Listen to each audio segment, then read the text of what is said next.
గౌరవనీయులు నల్లగొండ జిల్లా టీఆర్ఎస్ అధ్యక్షులు ఆగమా బాబు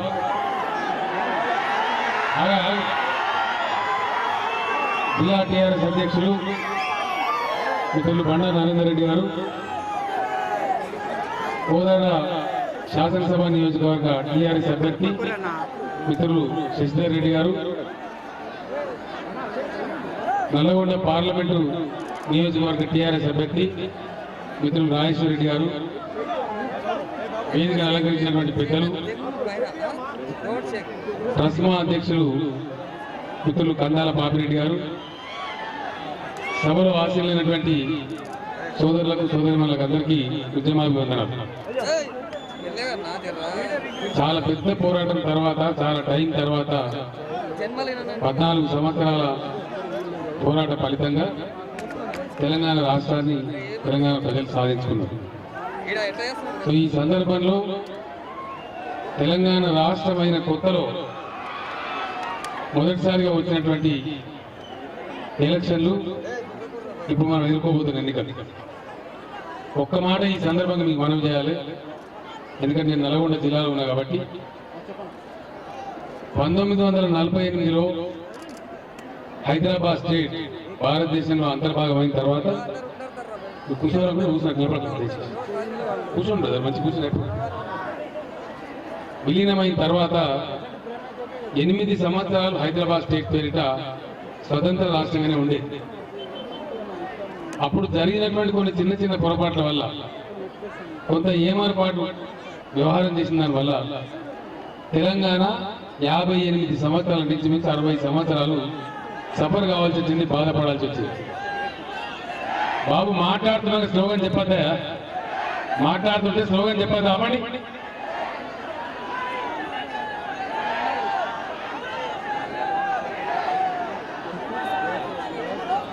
దానికి అరవడమే వస్తుంది కదా సౌండ్, ఎక్కడ వస్తుంది చూడు బాబు.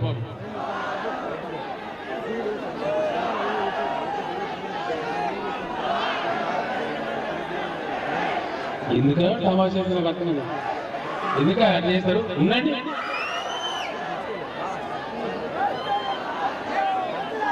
రాణి శశిరెడ్డి రండి. 60 సంవత్సరాలు తెలంగాణ బాధపడాల్సి వచ్చింది.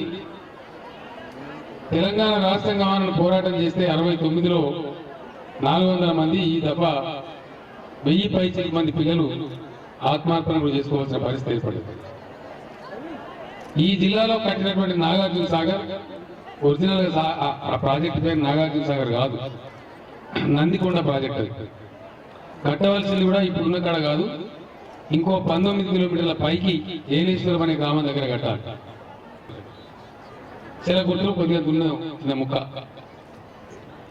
ఈ విధంగా చిన్న ఏమరపాటు వల్ల, చిన్న పొరపాటు వల్ల నువ్వు ఇంత నష్టానికి తెలంగాణ గురైంది.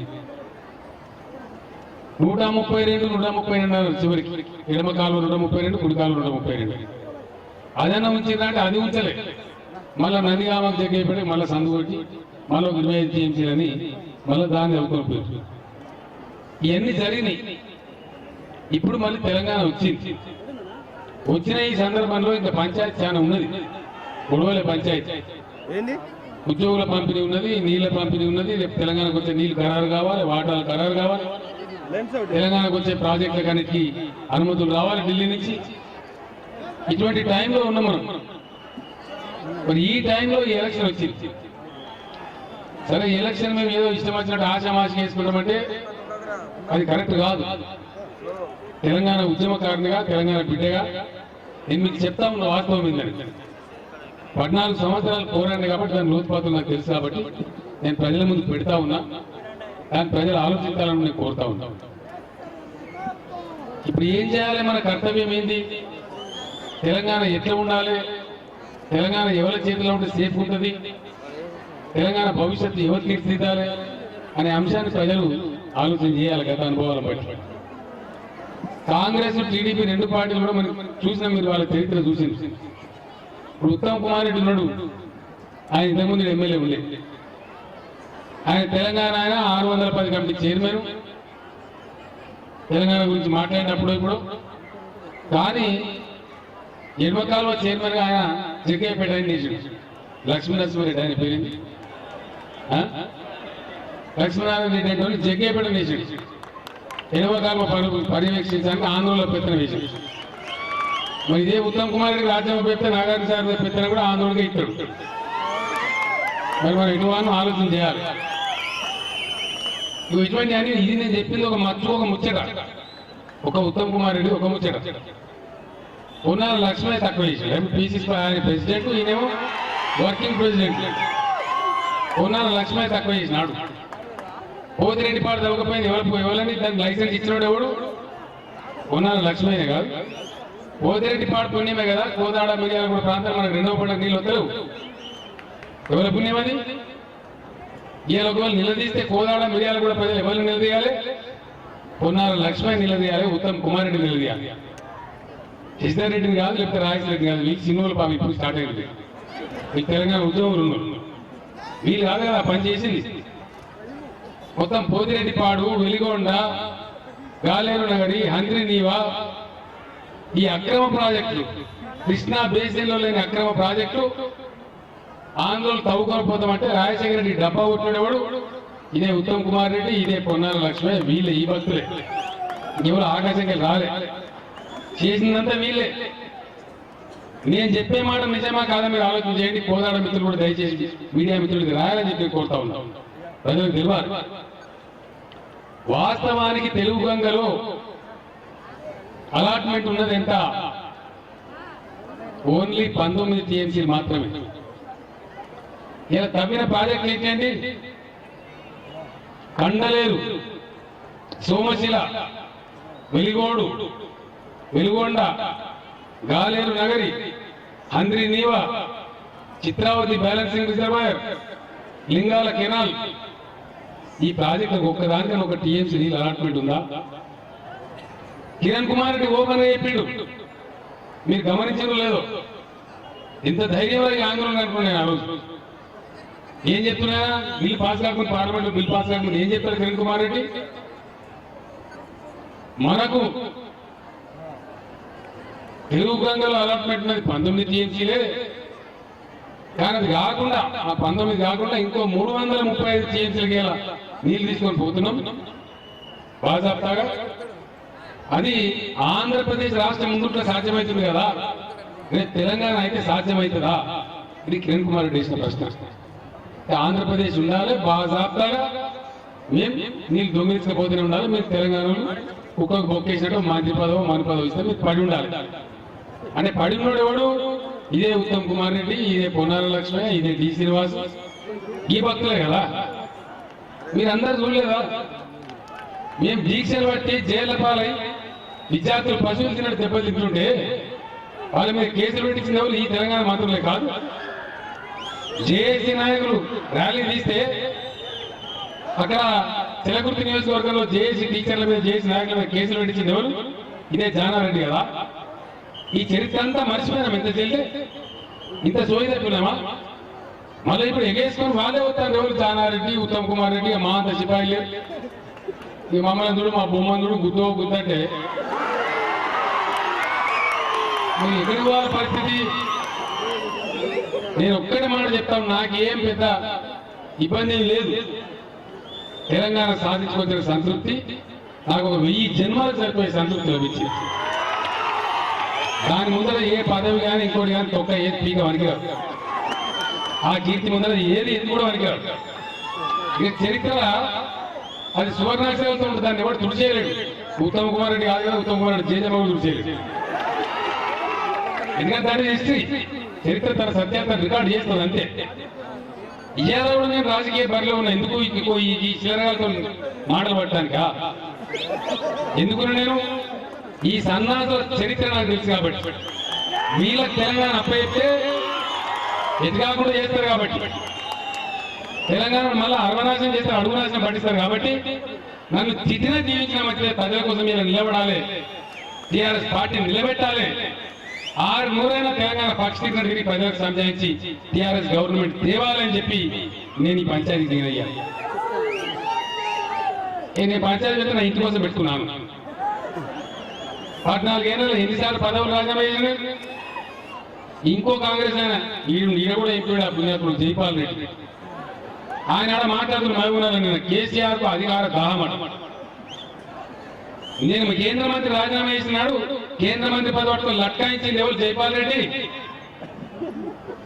నేనెవరిని మీ ముఖాల మీద కొట్టి, మీ ప్రధానమంత్రి ముఖం మీద, నీ ముఖం మీద కొట్టి కేంద్ర మంత్రి పదవి రాజీనామా చేసి తెలంగాణ కోసం నేను బయటకు వస్తే సూరు గారు ఏళ్ళబడతాడు, గబ్బిలం ఏళ్ళబడ్డట్టు మంత్రి పదవి పట్టుకున్నది ఎవరు? నువ్వే కదా.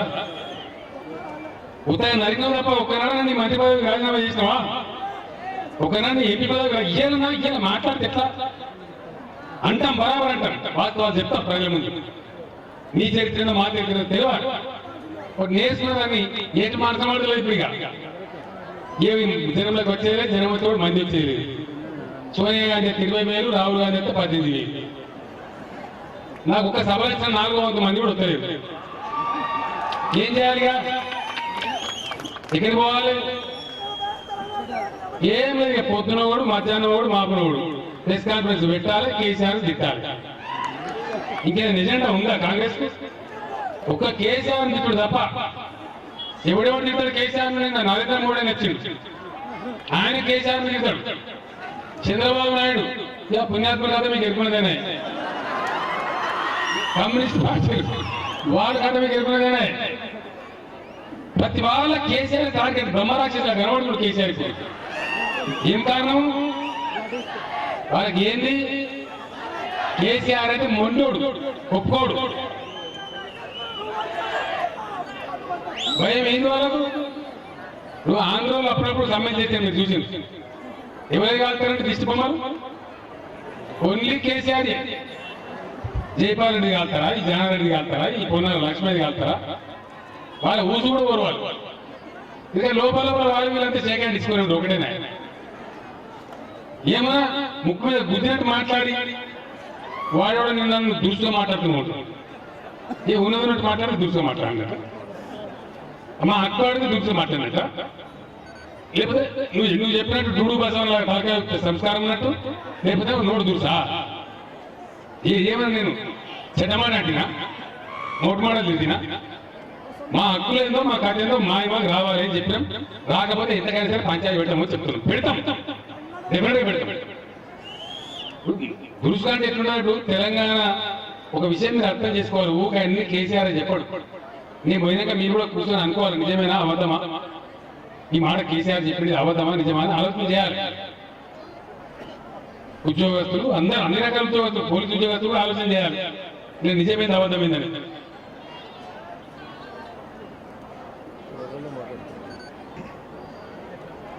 ఎవరు బాధ్యులండి ఉన్న సమస్యలకి? ఎవరు బాధ్యత వహించాలి దీనికి? ఈ కరెంటు కోతలకు, ఈ మూతలకు నీరు బంద్ అయినాయండి. చంద్రబాబు నాయుడు ముఖ్యమంత్రి, నేను ఉద్యోగంలో ఉన్నా. ఇక్కడ మిర్యాల కూడా రైతులు ఫోన్ చేసి రానా నాగార్జున కడ మీద పంచాయతీ పెడదాం రమ్మని ఆడికి పోయినాం. మా సోదరుడు విజయ్ కుమార్ కూర్చున్నాడు. అప్పుడు తనే ఇక్కడ ఇన్ఛార్జ్ ఉండి బాగా యాక్టివ్ ఉండే. ఆంధ్ర గతి రైతాంగం అంతా నాగార్జున కట్టెక్కి మీద లొల్లి పెట్టి గోడ చేసి కొందరు ఆవేశపడలొచ్చింది పిల్లగాను. సార్ మీరు వచ్చేం లాభం సార్, తూంబలు కూడా ఇప్పుడు నేను చెప్పిన తూంబలు కూడా పోలీసు వస్తారని ఆయన నీళ్ళు రావు, నీళ్ళు కావాలి వచ్చి చూద్దాం దాని సంగతి అని చెప్తే, నేను అక్కడ పోతున్న హైదరాబాద్ సిటీ చేరుతున్న నాకు ఫోన్ వచ్చింది. సార్ ఇరిగేషన్ మంత్రి ప్రకటించిన రేపు పొద్దున నీళ్ళు ఇస్తారట. నీళ్ళు వచ్చింది, పంట కాపాడుతున్నాం వారు. అదే ఈ కాంగ్రెస్ నాయకులు, అదే ఈ జానారెడ్డి ఆడమన్నామని ఎందుకు కేసీఆర్ వచ్చి ఉద్యమం చేయాల్సి వచ్చింది? ఎందుకు నాగార్జున అక్కడ దుకాణం పెట్టాల్సి వచ్చింది? ఇదే ఉత్తమ్ కుమార్ రెడ్డి అంటారండి, మామూలు కలిసి అడిగినప్పుడు ఏమేమంటానికి సార్ అని కావాలి కదా, అరే కొన్ని ఒప్పుకోవాలి కదా, కొన్ని కాంప్రమైజ్ కావాలి కదా, లేదా అని తెలియదు, పెద్ద ఘోరం అవుతుంది. అది ఉద్యమం పెట్టి కొట్టాడాలి. ఇక కొట్లాడంటే మీకు కేసీఆర్ కొట్టాడు కదండి, మేము ఎడగొట్టాడు. ఇది భాష. ఇలా గవర్నమెంట్ ఎంప్లాయీస్, రిటైర్డ్ ఎంప్లాయీస్ ఆలోచన చేయాలి, ప్రజలు కూడా ఆలోచన చేయాలి దయచేసి. నేనేమన్నా రెండు రాష్ట్రాలు విడిపోయినాం కాబట్టి తెలంగాణ ఉద్యోగస్తులు తెలంగాణ గవర్నమెంట్ పనిచేయండి, ఆంధ్ర ఉద్యోగస్తులు ఆంధ్ర గవర్నమెంట్ పనిచేయండి అన్న తప్ప. ఏమైనా తప్పదు అదిలా పొన్నాల లక్ష్మయ్య దామోదర రాజనరసింహ జానారెడ్డి యుద్ధం నా మీద నేను తప్పు మాట్లాడాగో కేసీఆర్ నువ్వు గట్టెట్ట మాట్లాడతావు నేను చెప్పిన నేను గట్లనే మాట్లాడతా ఏమైనా మంచిది మీ చదవకపోతే నువ్వు మాట్లాడవు నువ్వేది అడగవచ్చు ఏమైంది ఇప్పుడు జరిగిందేంటి ఇవాళ పేపర్లు ఉన్నది జ్యుడిషియరీ అంటే న్యాయ విభాగంలో 10% మంది తెలంగాణ బిడ్డలు రుజువు సెక్రటేరియట్ లో 7.5-8% తెలంగాణ ఉద్యోగస్తులు మరి జనాభా ప్రాతిపదికన వస్తే సెక్రటేరియట్ తెలంగాణది గవర్నమెంట్ తెలంగాణది ఉద్యోగస్తులంతా ఆంధ్రులు నేను చూసుకో ఎట్లుండదో ఇంకెందుకు తెలంగాణ వచ్చే సావనిక ఈ సోయి లేకుండా ఈ అవగాహన లేకుండా ఈరోజు కాంగ్రెస్ నాయకులు మాట్లాడుతూ ఉంటారు అంటే సిగ్గులేక ఏం చెప్తారంటే మాకు సెట్లర్లో ఓట్లయితే మేము చెప్తాం మాకేరా సెట్లర్లు మీకే ఎత్తారా ఎప్పుడో ఎందుకంటే సెట్లర్లు వాళ్ళంతా తెలంగాణ బిడ్డలే మా వాళ్ళు కూడా వాళ్ళకి మాత్రం ఇక్కడ హక్కులు పట్టలేదా వాళ్ళు ఎప్పుడో అంతర్భాగం అయిపోయింది తెలంగాణలో ఇక్కడ మంచి ఎత్త కూడా వాళ్ళకి ఉంటుంది చెడ్డ కూడా వాళ్ళకి వస్తుంది కాలువ బంద్ అయితే వాళ్ళకి నీళ్ళు బంద్ అయితే మాకు బంద్ అయితే అందరికి బంద్ అయితే సెట్లర్ని మీరు పేరు పెట్టిస్తారు మేము మిగతారు వాళ్ళు మా వాళ్ళని మేము అనుకుంటున్నాం దీనికో డ్రామా నువ్వు ఈ రకమైనటువంటి పరిస్థితులలో ఈ ఎలక్షన్లు జరుగుతుంది చాలా జాగ్రత్త నేను హెచ్చరించేది ఒకటి ఏమని మీరు గెలిపించే అధికారం ఇస్తే బ్రహ్మాండంగా మీ జీవితంలో ఊహించినంత అభివృద్ధి కానీ ఇంకోటి కానీ చేసి చూపిస్తుంది ఈ హ్యాపీగా ఇంటి పోయి రెస్ట్ తీసుకోవడం నాకు ఏం పెద్ద అవసరం లేదు నేను నమ్మాట చెప్తున్నా ఈ పెద్ద నాకు కాదు నిన్న మీరు గెలిపేపు నిన్నే సమవేకి కరెంట్ తీయడం చచ్చిపోతుందా జనానికి ఇంట్రెస్ట్ ఉంటే మీకు ఇంట్రెస్ట్ ఉంటే మీరు న్యాయం తెలుసుకోవాలి మేము చెప్పినాం మా ఎలక్షన్ మేనిఫెస్టోలో చాలా స్పష్టంగా చెప్పినాం రైతులందరికీ 1 లక్ష రూపాయలు రుణమాఫీ చేస్తామన్నాం 100% చేస్తాం అదేవిధంగా రైతులు వాడేటువంటి ట్రాక్టర్ల ట్రాలీలకు రవాణా పన్ను టోటల్ రద్దు చేస్తామని దాన్ని రద్దు చేస్తాం ఆ ట్రాక్టర్లకు ట్యాక్స్లు ఉన్నాయి పెన్షన్లు ఇస్తే ముందు చాలా తక్కువ ఇచ్చారు ఇలా వృద్ధులకు విధంతులకు 1000 రూపాయలు ఇస్తాం అదేవిధంగా వికలాంగులకు 1500 రూపాయల పెన్షన్ అనౌన్స్ చేసాం తప్పకుండా దాన్ని ఇంప్లిమెంట్ చేస్తాం ఆటో రిక్షాలకు పన్ను మాత్రం చెప్పినాం 100% ఆటో రిక్షాలకు పన్ను ఉండదు భవిష్యత్తులో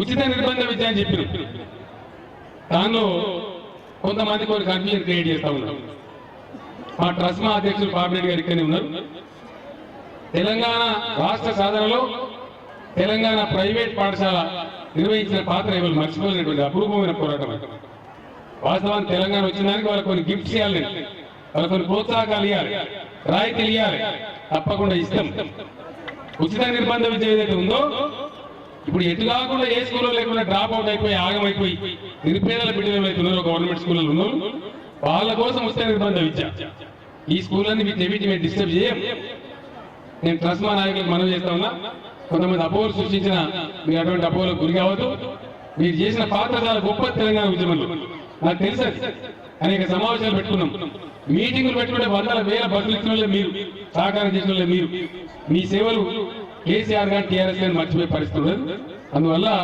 మీకేమి ఇబ్బంది పడేటువంటి ఆస్కారం ఉండదని చెప్పి నేను హామీ ఇస్తా ఉన్నాం అదేవిధంగా ముస్లిం సోదరులకు 12% రిజర్వేషన్ ఇస్తామనం 100% వాళ్ళకి రిజర్వేషన్ 4 నెలలలోపు అమలు చేసి చూపిస్తే ఇది కేసీఆర్ మాట అని చెప్పి నేను చెప్తా ఉన్నాం దళితుల అభివృద్ధి కోసం వచ్చే 5 ఏళ్లలో 50,000 కోట్ల రూపాయలు ఖర్చు పెడతాం దాంతో ఎంత తేడా ఉండదో మీకు తెలుసు దళిత వర్గానికి అంతా అప్పుడు తెలిసి వస్తుంది దాన్ని ఇంప్లిమెంట్ చేసి చూపిస్తాం గిరిజనులకు 12% రిజర్వేషన్ ఇస్తామనం 100% గిరిజనులకు 12% రిజర్వేషన్ అమలు చేస్తాం వాళ్ళ తండాలన్నీ గ్రామ పంచాయతీ చేస్తామన్నాం 100% లంబాడి తండాలు కోయ చెట్టు గూడాలన్నీ తప్పకుండా గ్రామ పంచాయతీ చేస్తామని నేను మనం చేస్తా ఉన్నా ఈ రకంగా ఈ పనులన్నీ కావాలి ఈ కాలం నెరవేరాలి కాబట్టి ఇక్కడ తెలంగాణ రాష్ట్రంలో టీఆర్ఎస్ గవర్నమెంట్ వస్తేనే మనకు మోక్షం ఇలా డబ్బులు పెట్టి ఇది పెట్టి అది పెట్టి ఏదో హేరాఫేరీ చేసి సంక్రాంతి పండుగ వస్తే గంగిరెద్దులు వచ్చాడు మస్తు వస్తారు పార్టీ